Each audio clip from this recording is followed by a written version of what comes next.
Кажется, сейчас будет шок-контент.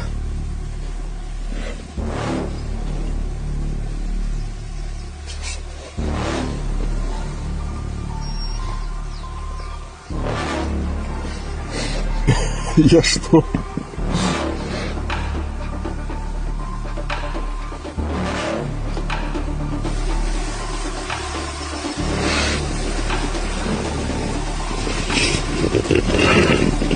Как нам продолжать?